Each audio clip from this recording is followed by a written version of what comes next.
Piles में क्या खाएं और क्या ना खाएं।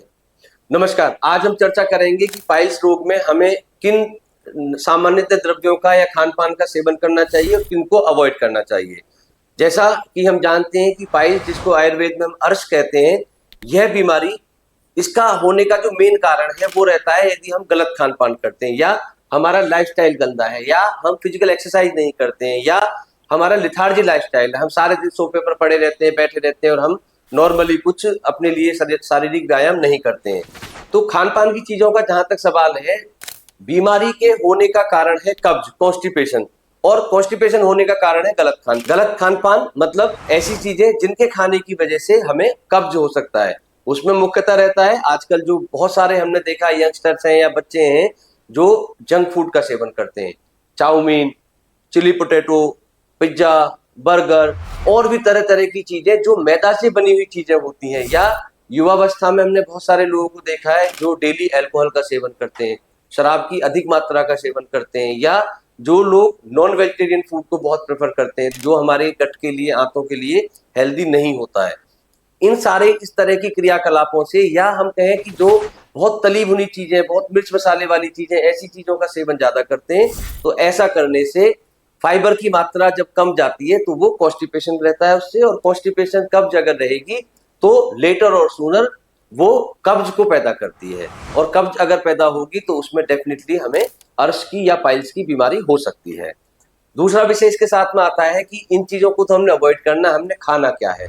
तो इसके जस्ट अपोजिट जो चीजें सुपाच्य हैं, सुपाच्य मतलब जो आंतों में आसानी से पच जाए, जो हाई फाइबर डाइट हम लेते हैं, जैसे कि मल्टीग्रेन आटा होता है, आजकल मल्टीग्रेन आटा हम उसको बोलते हैं, अदरवाइज तो चक्की पर सिंपल गेहूं में हम चना डाल के भी उसको पिसवा लें और बिना छाने उसकी रोटी बनाएं, तो इसमें पेट में हमारे में प्रॉपर फाइबर की मात्रा जाती है।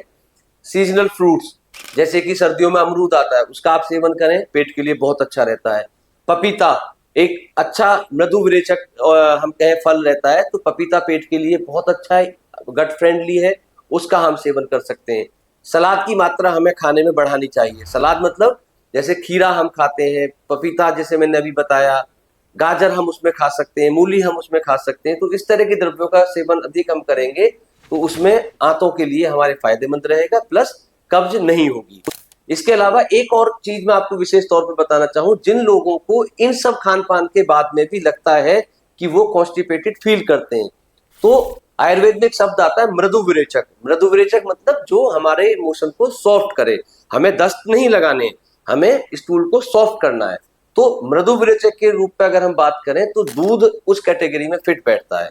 रात में अगर थोड़ा सा तेज मीठा, जो लोग डायबिटिक नहीं है, मैं उनकी बात कर रहा हूँ, डायबिटीज में हमें मीठा अवॉइड करना है, तो मृदु विरेचक के रूप में दूध में थोड़ा सा मिश्री या थोड़ा सा खांड या मीठा डाल के अगर हम पीते हैं तो वो हमारे लिए एक मृदु विरेचक का काम करता है। सुबह स्टूल पास करने में हमें डेफिनेटली उससे आसानी होगी।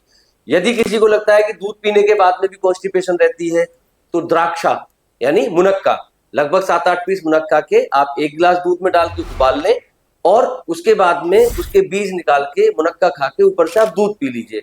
डेफिनेटली ये आपके कब्ज के लिए बहुत एक अच्छा और एक सरल होम रेमेडी, जिसको आप आराम से घर पे कर सकते हैं, और हम डेली होने वाली कब्ज से राहत पा सकते हैं। बहुत तीखे मसाले, बहुत तेज मसाले, बहुत तला हुआ खाना, जैसे अदरक होता है, इस तरह के द्रव्य अगर ज्यादा मात्रा में लिए जाएं तो वो अर्श कारक होते हैं, पाइल्स को पैदा करने वाले होते हैं।